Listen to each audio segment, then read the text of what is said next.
Hi hello good morning. आज हम पढ़ेंगे डायरेक्ट इनडायरेक्ट स्पीच का part 2।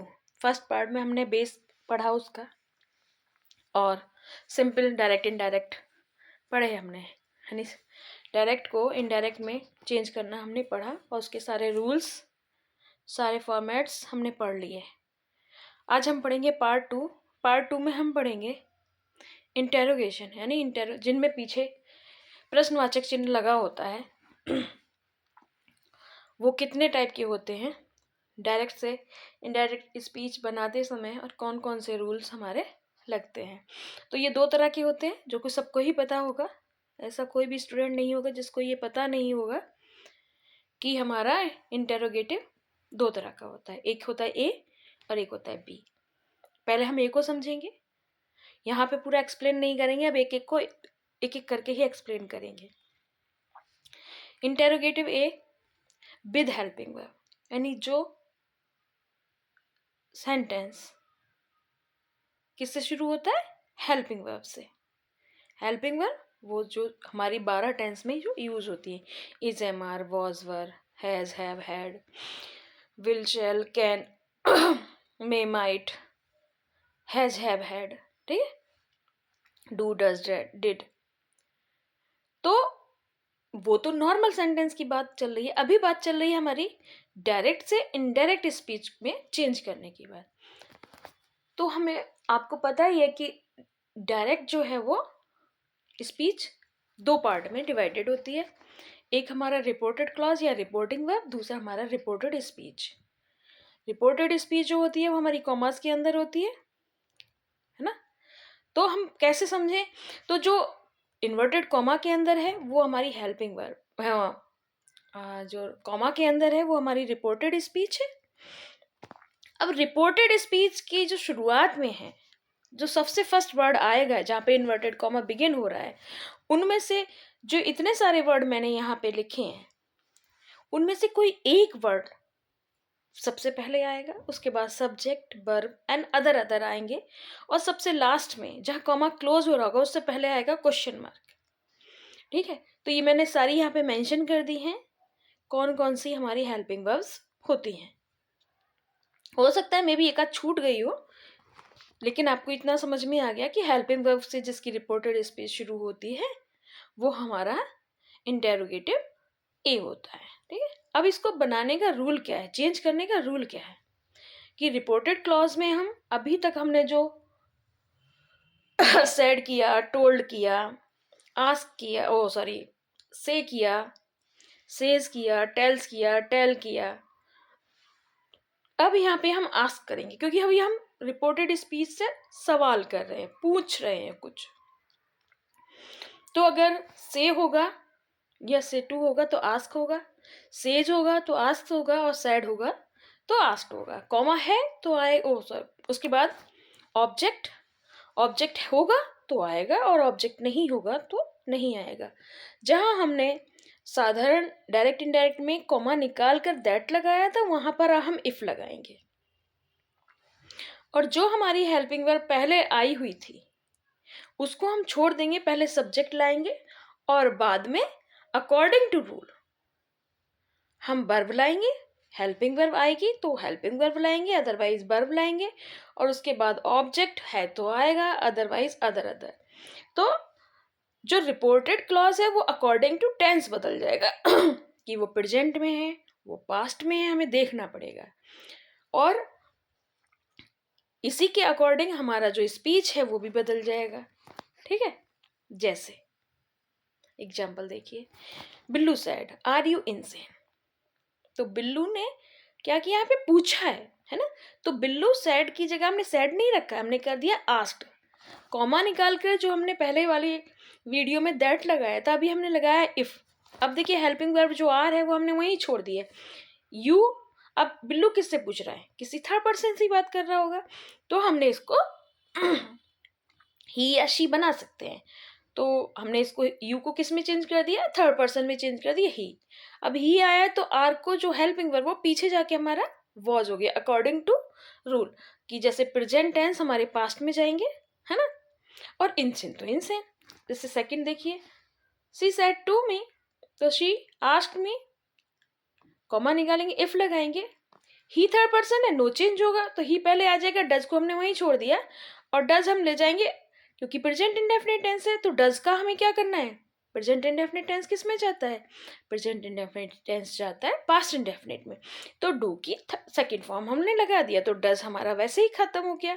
Anything in his life, boys said, were we not playing well, ये भी present continuous का टेंस है, तो सीधा सी बात है, सॉरी पास्ट कॉन्टिन्यूअस का टेंस है, तो पास्ट कॉन्टिन्यूअस जाता है हमारा परफेक्ट में, ठीक है, परफेक्ट कॉन्टिन्यूअस में, तो the boy asked if, we first person है, बॉयज में जाएगा, बॉयज ज्यादा है तो हम ही नहीं करेंगे, फिर करेंगे they had not been playing well, Sarla said to him, can you not help me, तो Sarla asked him if he could not help हर।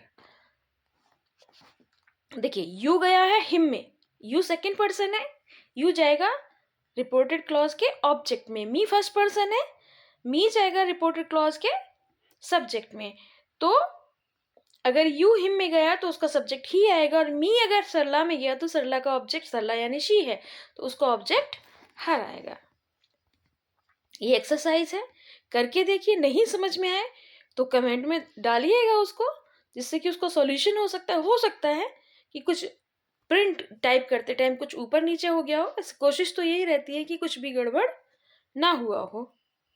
अब इंटेरोगेटिव बी जो होता है, ये हमारी WH फैमिली से लिए गए वर्ड होते हैं, है ना, विद क्वेश्चन वर्ड, या इनको विद क्वेश्चन वर्ड बुला लीजिए, WH फैमिली का कोई मेंबर बुला लीजिए।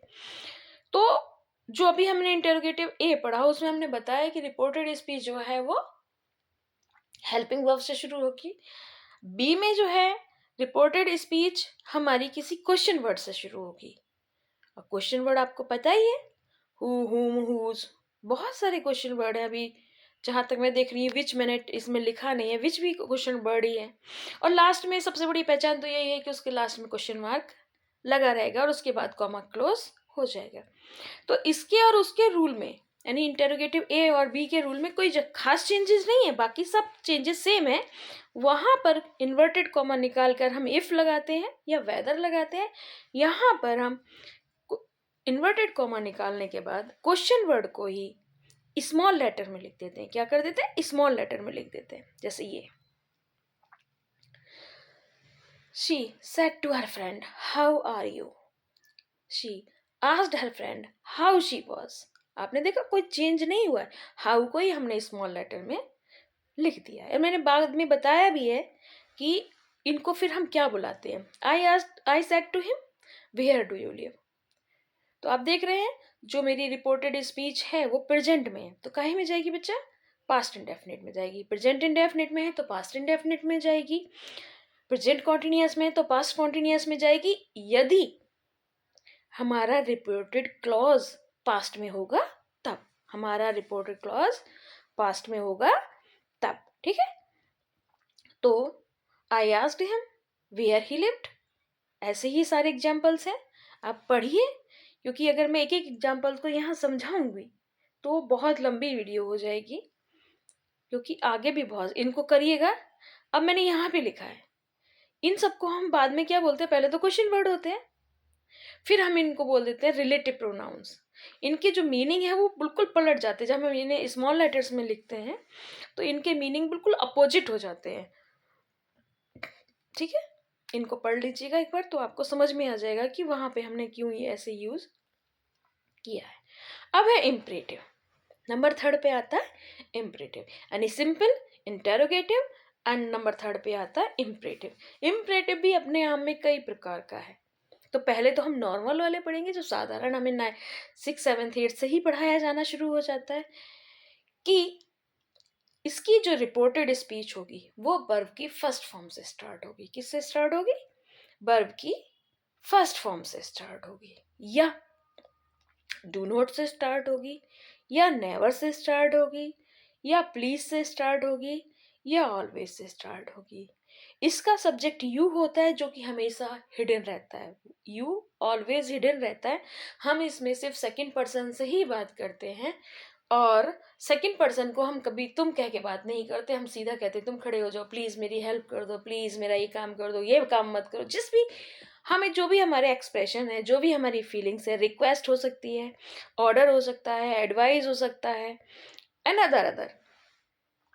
ठीक है, तो इसको भी हम अकॉर्डिंग टू रूल ही चेंज करेंगे जैसे हम बोलते आ रहे हैं, पर इसमें थोड़ा सा चेंजेस हो जाएगा कि इसमें अब तक हमने सिर्फ एक ही वर्ड यूज किया, हमें ये फीलिंग्स देखनी पड़ेगी रिपोर्टेड स्पीच में कि वो जो सब्जेक्ट है रिपोर्टेड क्लॉज का वो कहना क्या चाह रहा है। वो ऑर्डर दे रहा है, वो एडवाइस कर रहा है, वो रिक्वेस्ट कर रहा है, वो बैक कर रहा है, वो साउटेड कर रहा है, वो क्राइड आउट कर रहा है, क्या कर रहा है। ठीक है, वो फॉरवर्ड कर रहा है। अब फॉरवर्ड वाला रूल मैंने इसलिए आपको नहीं बताया क्योंकि आप कंफ्यूज हो जाओगे। फॉरवर्ड हम का मतलब होता है नेगेटिव, मतलब मना करना, तो वो नॉट वाले में लगता है, इसलिए मैंने उसको ऐड ही नहीं किया है कि आपको कोई कंफ्यूजन ना हो। इसका रूल आप देखिए, जो हमारा सब्जेक्ट के साथ सैड या सेज आता है, उनकी जगह पे क्या वर्ड आएगा, ऑर्डर आएगा, है ना। अगर पास्ट में है तो ऑर्डर्ड हो जाएगा, एडवाइस आएगा, एडवाइज्ड या रिक्वेस्टेड, आस्क्ड, बैग्ड। अगर हमारा वर्ब की फर्स्ट फॉर्म से रिपोर्टेड स्पीच शुरू हो रही है, कहाँ बच्चे, वर्ब की फर्स्ट फॉर्म से हमारी रिपोर्टेड स्पीच शुरू हो रही है तो कॉमा निकाल कर हम टू लगाएंगे। जैसे मैंने ब्रैकेट में लिखा भी है कि कॉमा निकाल कर हम टू लगाएंगे। और डू नॉट से शुरू हो रही है तो डोंट लगाएंगे, नेवर से शुरू हो रही है तो नेवर टू लगाएंगे, और ऑलवेज से शुरू हो रही है तो ऑलवेज टू लगाएंगे। अब आपके मन में एक सवाल आएगा कि मैडम आपने प्लीज वाला तो बताया नहीं, तो प्लीज को हम निकाल ही देते हैं क्योंकि प्लीज निकाल के हम सैड या से की जगह पे रिक्वेस्ट कर देते हैं। ठीक है, क्लियर। अब इसका एग्जाम्पल देखिए, my classmate said please go ahead, तो my classmate requested to go ahead. देखा आपने, प्लीज का मतलब रिक्वेस्ट में ही आ जाता है, इसलिए प्लीज के लिए नहीं हम करते हैं।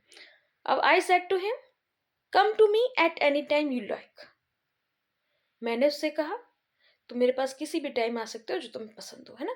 तो आई आस्क्ड हिम, मैंने उससे कहा है हिम टू, और यहाँ पे मैं आस्क्ड की जगह एडवाइस भी लगा सकती हूँ। ठीक है, यहाँ पे हम एडवाइस भी लगा सकते हैं। एंड जैसा का अकॉर्डिंग टू रूल हम चेंज कर रहे हैं कि फर्स्ट जो इम्परेटिव होगा वो तो वर्ब की फर्स्ट फॉर्म से ही शुरू होगा, और प्रोनाउंस जो हैं वो हमारे बदलेंगे, जैसे कि मैंने अभी वहाँ पे नोट डाउन भी कर रखा था, जहाँ रूल्स लिखा था कि pronoun according to rule change होंगे ही होंगे। अब जैसे Sudha said to her don't waste your time these days, Sudha ने उससे कहा अपना समय इन दिनों व्यर्थ ना करें। तो मैं आपसे भी कहूँगी इन दिनों अपना समय जो है वेस्ट ना करें। कुछ बच्चों के बोर्ड एग्जाम्स आ रहे हैं और कुछ के होम एग्जाम्स आ रहे हैं, और हमारे कॉलेज की तैयारियां पूरी हैं आपके एग्जाम्स करने की, तो आप जितना अच्छा पढ़ लेंगे उतनी अच्छी आपकी रैंक हो जाएगी, नंबरिंग आ जाएगी उतनी अच्छी, है ना। तो Sudha advise her not to waste.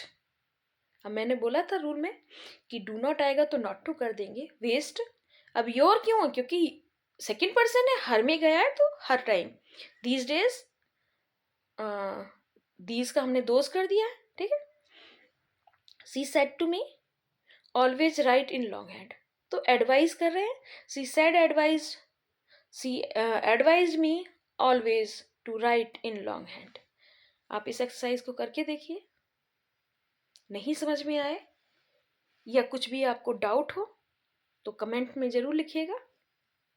अब इम्परेटिव भी, इम्परेटिव अपने आप में इतने तरह के हैं ना कि कुछ तो मैंने इसमें रूल्स ऐड ही नहीं किए हैं। अगर मैं सारे रूल्स ऐड करने बैठ गई तो बहुत लेंथी वीडियो हो जाएगी, और मेरा मोटिव था कि 2 वीडियो में मैं नरेशन कम से कम कंप्लीट कर दूं, जितना इंटरमीडिएट तक के लिए कंपलसरी है, जो आती है बोर्ड में उतना कंप्लीट करने का मेरा था, इसलिए मैं उसको कर रही हूँ।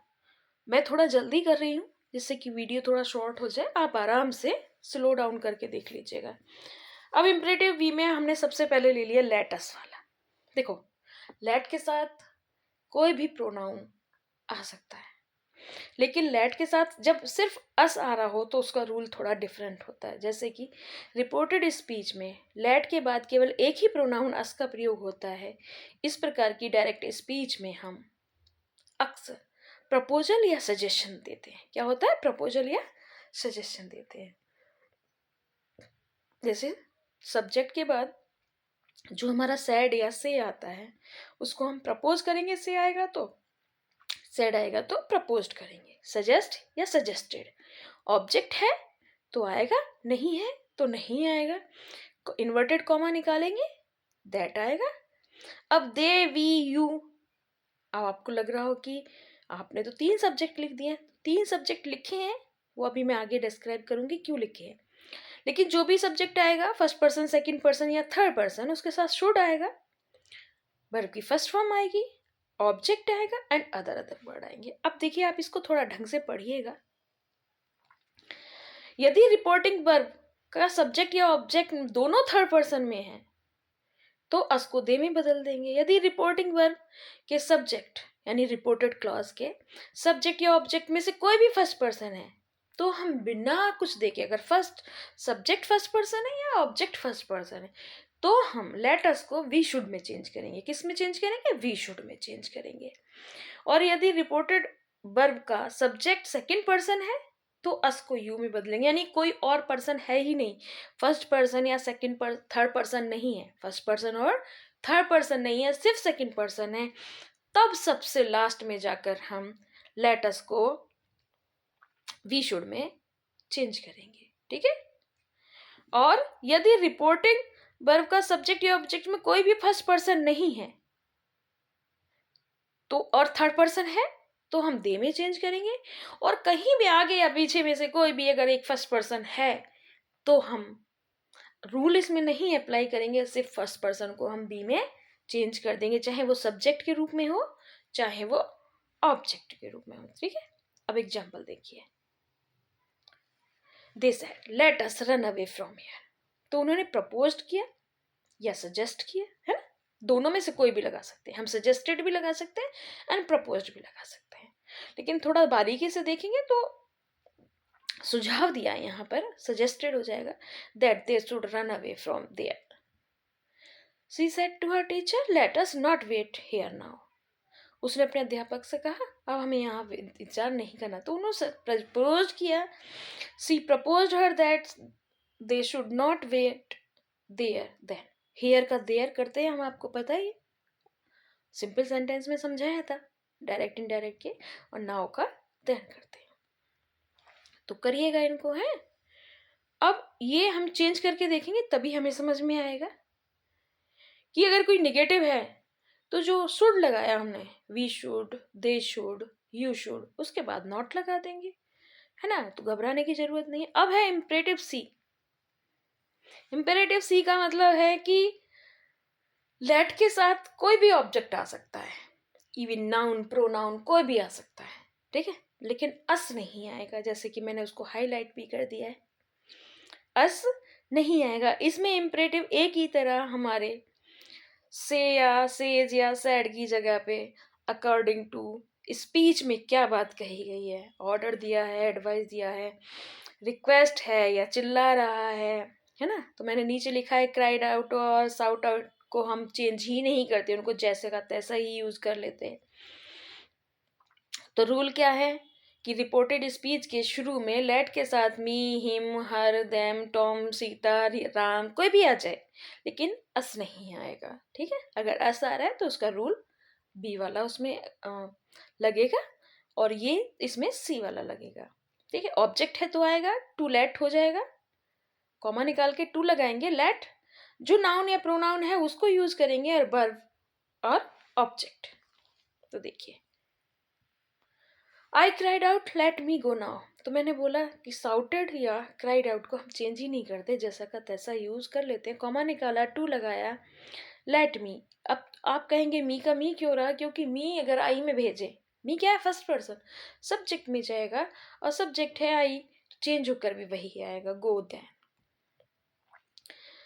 She said let this man not enter the house, उसने कहा इस आदमी को घर में मत घुसने दो, तो शी शाउटेड, है ना? या ऑर्डर्ड, दोनों आ सकते हैं। To let that man not enter the house, they said to us let no stranger not come here, तो they ordered us not they order us to let no stranger go there. ठीक है, ऐसा नहीं है कि सिर्फ एक ही word आएगा, एक एक जगह पे जो सेम मीनिंग रखते हैं वो कई वर्ड यूज हो सकते हैं। ये एक्सरसाइज इसको कीजिएगा। एंड अब है ऑप्टेटिव। मैंने इम्परेटिव जो डी है वो आपको समझाना जरूरी नहीं समझा, क्योंकि मैंने देखा कई साल के बोर्ड पेपर 12th क्लास के भी, उनमें उस रूल का आया नहीं था कोई भी। तो मैंने कहा बच्चे के ऊपर इतना ज़्यादा वर्डन डालने में भी कोई अभी फायदा नहीं है। ऑप्टेटिव, ऑप्टेटिव में क्या होता है बच्चों, ज़्यादातर हम किसी के लिए जो फील करते हैं, दुआ टाइप का है ना।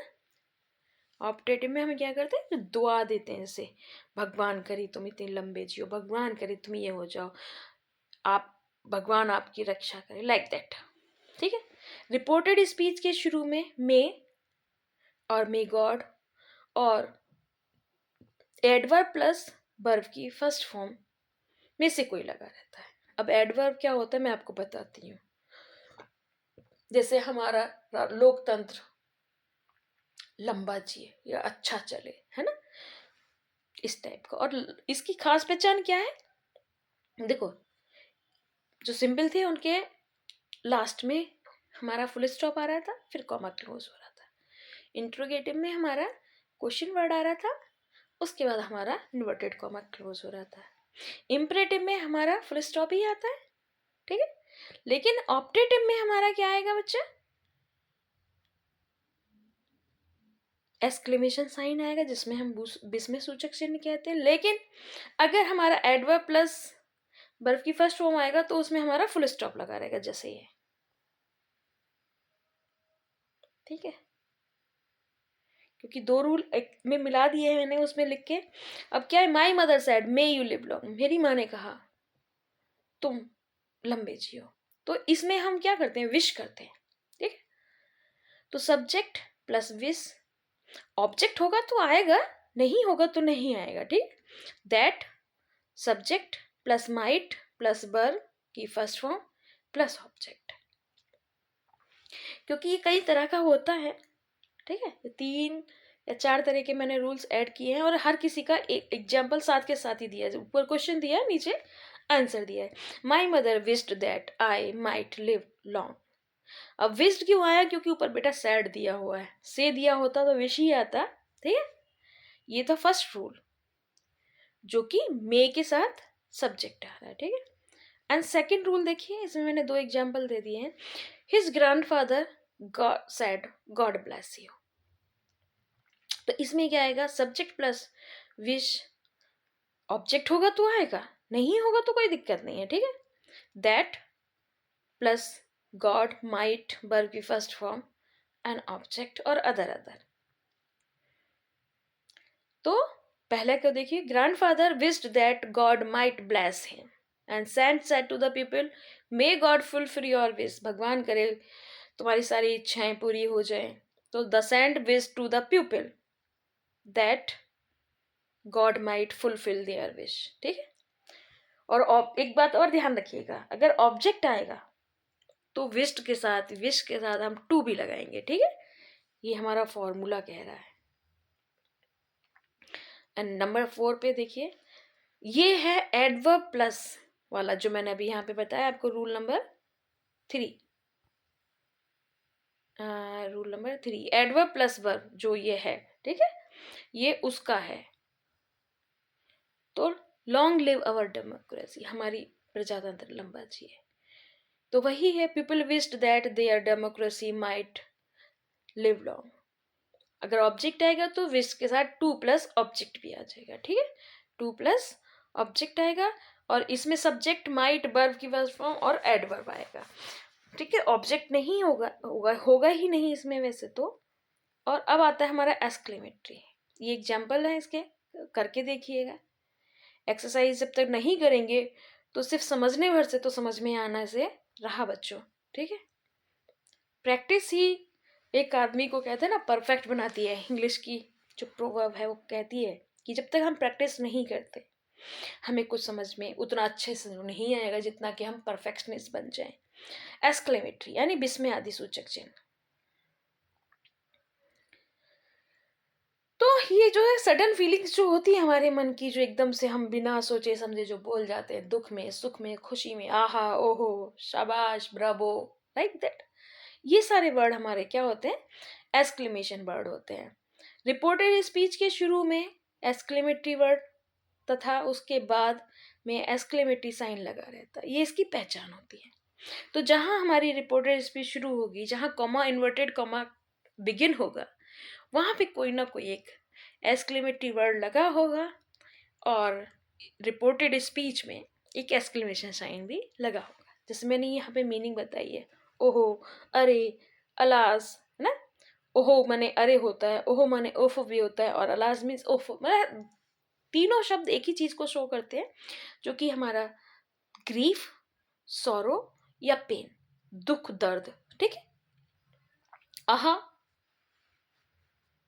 है ना, हुर्रा, हो, तीनों शब्द हमारे जो हैं वो खुशी को करते हैं, जिसमें हम डिलाइट, जॉय, हमारा जो उसको दिखाते हैं हमारी को। ब्रेवो मीन्स शाबाश यानी अप्लॉज दिखाते हैं। हार्क मीन्स सुनो यानी अटेंशन। लो मीन्स लुक, है ना, सरप्राइज या वंडर। फी मीन्स होता है छी, हेटेड या डिसलाइक। वॉट और हाउ का सेम मीनिंग होता है सरप्राइज या वंडर। अब हम इनका समझेंगे, ठीक है। जो अलग अलग फीलिंग्स हैं उनको अलग अलग ही समझेंगे। जैसे सबसे पहले फीलिंग्स आती है एक्सप्रेसिंग ग्रीफ यानी दुख। सी सेड, आहा, आई एम डाइंग, अरे मैं मर रही हूँ। तो सी exclaimed with sorrow that she was dying. The people said, oh, it is very hot. अरे बड़ी गर्मी है। तो people exclaimed with grief. देखो, sorrow लगाओ, grief लगाओ, pain लगाओ, कुछ भी डिफरेंस नहीं है, ठीक है। कोई भी अंतर नहीं है तीनों वर्ड में से। विद के साथ, एक्सक्लेम्ड विद के साथ सॉरो लगाइए, पेन लगाइए या ग्रीफ लगाइए, तीनों का मतलब सेम, दर्द से है, ठीक है। तो यहाँ ये मत लगाइए, सोचिएगा कि सॉरो लगाया है कि अरे ग्रीफ लगाया है, अरे पेन तो लगाया ही नहीं है। तो आप कोई भी वर्ड यूज कर सकते हैं, मैटर करता है। एक्सक्लेम्ड है, ऑब्जेक्ट आएगा तो टू प्लस ऑब्जेक्ट हो जाएगा, नहीं है तो सब्जेक्ट के साथ एक्सक्लेम्ड विद सॉरो और उसके बाद कॉमा निकालेंगे, एट लगाएंगे। और जो हमारी रिपोर्टेड स्पीच, जैसे कि हम शुरू से चेंज करते आते हैं अकॉर्डिंग टू रूल, वो हम चेंज कर देंगे अकॉर्डिंग टू टेंस, ठीक है। And boy said, alas I didn't come right path in time, कि मैं सही रास्ते पे कभी समय पर नहीं आए, है ना। तो the boy exclaimed with sorrow या पेन, ये दर्द ही तो है कि हम समय पे अपने सही रास्ते पर नहीं आए, ठीक है। अब हम आते हैं खुशी पर, डिलाइट पर, है ना, जॉय पर। रमेश सेड, आहा, my long last friend is coming, अरे मेरा पुराना खोया हुआ मित्र आ रहा है ना। तो यहाँ पर सब्जेक्ट के साथ एक्सक्लेम्ड यूज करेंगे, या एक्सक्लेम भी हो सकता है अगर से होगा, वहां पे प्रेजेंट में हमारा रिपोर्टेड क्लॉज रहा है तो एक्सक्लेम भी होगा, ठीक है। टू कब यूज करेंगे? जब हमारा ऑब्जेक्ट आया हुआ होगा, और ऑब्जेक्ट नहीं आया है तो हम टू का यूज नहीं करेंगे। कॉमा निकालेंगे, विद जॉय या विद डिलाइट, दैट, फिर तो अकॉर्डिंग टू रूल चेंज करेंगे। तो Ramesh exclaim with joy that his long last friend was coming. तो आपने देखा पहला प्रेजेंट कॉन्टिन्यूअस में, तो इसका जो आंसर है वो पास्ट कॉन्टिन्यूअस में है ना। Player said, hurrah, we have come out victorious, हम जीत गए, है ना, हम विजेता बन गए। तो player exclaimed with delight that they had come out victorious. She had said, oho, it is a colourful day, हाँ कितना रंगीन दिन है। तो exclaimed with joy that it was a colourful day. अब एप्लॉज में आएंगे, जब हम किसी को शाबाशी देंगे। The captain said, bravo boys, you have played well. तो बेटा इसमें थोड़ा सा हमें ध्यान देने वाली बात यह है कि ये इम्परेटिव और एसर्टिव दोनों होता है। इम्परेटिव और एसर्टिव दोनों होता है, और मैंने दोनों के रूल लिखे हैं। अब बिल्कुल जिस क्रम में मैंने क्वेश्चन दिए हैं उसी क्रम में मैंने रूल भी लिखे हैं, और उसी क्रम में मैंने आंसर दिए हैं। जैसे captain said, bravo boys, you have well.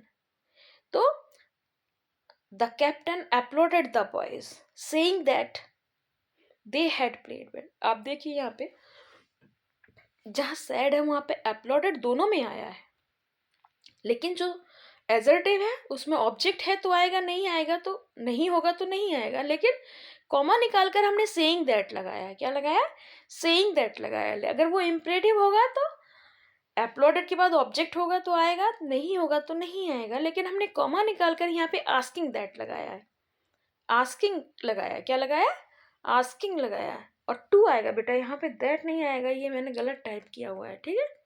Asking to verb की फर्स्ट फॉर्म, क्योंकि आपने देखा था अभी इम्परेटिव जब हमने पढ़े थे तो कॉमा निकालकर हम टू लगा रहे थे, क्या लगा रहे थे, टू लगा रहे थे। तो यहाँ पर भी हमें टू ही लगाना है, इम्परेटिव में दैट नहीं आता है। ओके, अब है हार कर लो, है ना। तो इसका मतलब दोनों का मतलब ही सरप्राइज या वंडर है। सरप्राइज भी कर सकते हैं, वंडर भी कर सकते हैं, ठीक है। तो fowler said hark there must be a big bird in the tree. उसने कहा अरे देखो, जरूर पेड़ पर बड़ी चिड़िया होगी, है ना। तो the Fowler exclaimed with surprise, yeah, wonder that there must be a big bird in that tree. And commander said, "Lo, there was two instead of one." देखो, यहाँ दो की जगह एक है। तो commander exclaimed with surprise that there were two in one of them. अब आया हमारा hated यानी फी वाला। तो फी भी दोनों ही तरह से होता है, लेकिन इसका रूल एक ही है। Julie said to dirty boy, या जो भी लगा लीजिए आप, बॉय मान लीजिए, फी आई डिसलाइक यू। तो Julie exclaim to are dirty. अब आपने देखा ऑब्जेक्ट आया तो टू हम लगाएंगे, ऑब्जेक्ट नहीं आएगा तो टू नहीं लगाएंगे। With hated that she liked, she disliked him. And Kamal said fie touch me not. Kamal exclaimed with hated that and asked not to touch. ठीक है, अब आया सरप्राइज, ये थोड़ा सा घुमाता है बच्चों, लास्ट है, अब इसके बाद नहीं है, ठीक है। सी सैड व्हाट अ वंडर, इसमें क्या है, सब्जेक्ट हिडन होते हैं और गिवन होते हैं, दोनों होते हैं। तो हमें देखना पड़ेगा सब्जेक्ट छिपा हुआ है या सब्जेक्ट दिया हुआ है। कभी कभी सब्जेक्ट के साथ हेल्पिंग वर्ब भी छिपी हुई होती है। तो हम पहले रूल देख लें, सब्जेक्ट प्लस एक्सक्लेम्ड, ऑब्जेक्ट होगा तो टू आएगा, ऑब्जेक्ट नहीं होगा तो टू नहीं आएगा। विद सरप्राइज्ड या वंडर्ड, दैट, हिडन हो या गिवन हो तो सब्जेक्ट तो कोई सा भी होगा वो आएगा ही आएगा। प्लस वेरी आएगा, अ वेरी आ जाएगा, प्लस एडजेक्टिव या ग्रेट, और उसके साथ नाउन आएगा। ग्रेट हम ज़्यादातर वॉट की जगह पे यूज़ करते हैं, जिसमें वॉट आया वो वहाँ पर हम ग्रेट का यूज़ करते हैं। और वेरी ज़्यादातर हम हाउ की जगह पे यूज़ करते हैं, ठीक है। अभी हम जब रूल आंसर पढ़ेंगे सॉल्यूशंस तो हमें समझ में आ जाएगा। तो she exclaimed with surprise that it was a great wonder. अब यहाँ पे क्या हिडन था, इट इज हिडन था। फर्स्ट वाले में she said what a wonder, it is होना चाहिए, तो इट इज जो है वो छिपा हुआ है ना, इसीलिए मैंने उसमें वहां पे लिखा है सब्जेक्ट और वर्ब जो है वो हिडन है। I said to her how pretty the yellow rose is, कितना सुंदर है पीला गुलाब। तो यहाँ पे सब्जेक्ट दिया हुआ है, ठीक है, येलो रोजेस सब्जेक्ट दिया हुआ है। तो I exclaim to her with surprise that yellow rose was very pretty. अब देखा आपने, वेरी किसके लिए यूज हुआ है, हाउ के लिए। वॉट किसके लिए यूज हुआ था, ग्रेट के लिए, ठीक है। And third, the child said how beautiful are rainbow. तो इसमें जो हमारी हेल्पिंग वर्ब है वो हिडन है। The child exclaimed with surprise that it was a very beautiful rainbow. And philosopher said, "What a fine piece of work is man." कितना fine piece है जो भगवान का जो काम है, जो आदमी है ना। Philosopher exclaimed with surprise that man is a very fine piece of work. तो आप इनकी एक्सरसाइज जरूर कीजिएगा, और अगर कोई भी आपको लगे कुछ ज़रूरत है कुछ सुधार की, कुछ स्लो की, या कुछ ज़्यादा एक्सप्लेन करने की, इफ़ कुछ भी आपको लगे, एनी नीड, एनी इम्प्रूवमेंट, तो प्लीज़ कमेंट ज़रूर कीजिए, क्योंकि किसी को नहीं पता उसमें कमी क्या होती है। हर व्यक्ति को लगता है कि वो परफेक्ट है, पर परफेक्ट तो नहीं होता है। परफेक्ट बनता है वो दूसरों के बताई गई कुछ चीज़ों से जिनसे वो सुधार कर लेता है आपका। Okay, thank you. पढ़िएगा ज़रूर, बोर्ड में आपको बहुत हेल्प मिलेगी।